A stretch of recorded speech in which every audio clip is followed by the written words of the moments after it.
जय शिव शंकर भोलेनाथ की जय। भगवान शिव के लिंगेश्वर स्वरूप का महत्व।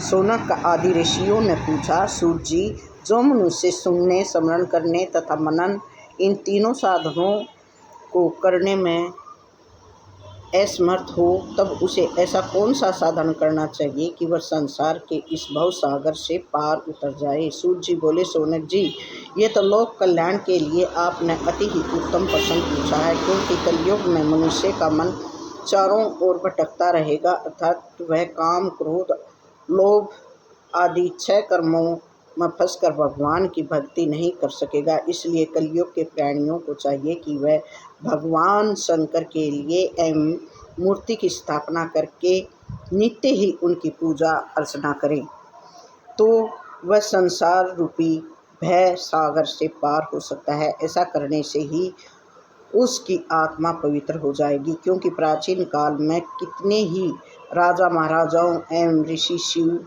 लिंग पिंडी तथा शिव मूर्ति की पूजा करने मात्र से ही भय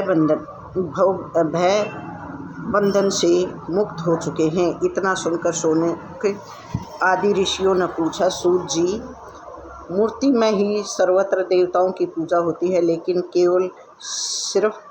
केवल भगवान भोलेनाथ आशुतोष की पूजा सभी जगह मूर्ति और लिंग में भी क्यों की जाती है, कृपया बतलाएं। सूत जी बोले, हे मुनीश्वरे, आप लोगों को ये प्रश्न बड़ा ही पवित्र और अत्यंत अद्भुत है। इस प्रश्न का उत्तर तो स्वयं भगवान शिव ही दे सकते हैं। दूसरा पुरुष कभी और कहीं भी इसका प्रतिपादन नहीं कर सकता। आप इस प्रश्न के समाधान के लिए भगवान शिव ने जो कुछ कहा है, उसे मैंने एक बार अपने गुरुजी के मुखारबिंद से सुना, क्योंकि ये अत्यंत ही गोपनीय विषय है और लिंग साक्षात ब्रह्मा का प्रतीक है। तदपि आप शिव भगत हैं, इसलिए आपको मैं ये वर्णन सुनाता हूँ।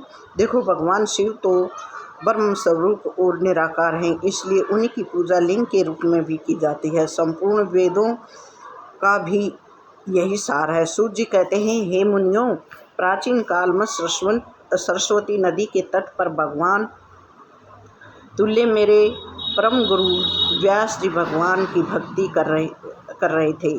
उसी समय देवलोक से भ्रमण करते हुए आकाश मार्ग से दिव्य विमान से वे उनके पास आए और उनसे बड़े ही विनम्र शब्दों में पूछा, गुरुदेव, भगवान भोलेनाथ तो प्रत्यक्ष सहायक हैं, फिर भी आप ऐसा घोर तप क्यों कर रहे हो?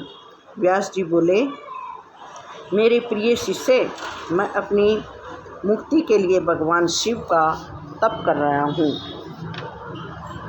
सनत कुमार जी बोले, हे गुरुदेव, एक बार मेरे मन में भी इसी प्रकार का भ्रम उत्पन्न हो गया था। तब भगवान भोलेनाथ की आज्ञा पाकर नंदीश्वर मेरे पास आए और कहा कि शिव जी के श्रवण, स्मरण एवं मनन द्वारा ही मुक्ति मिल जाती है।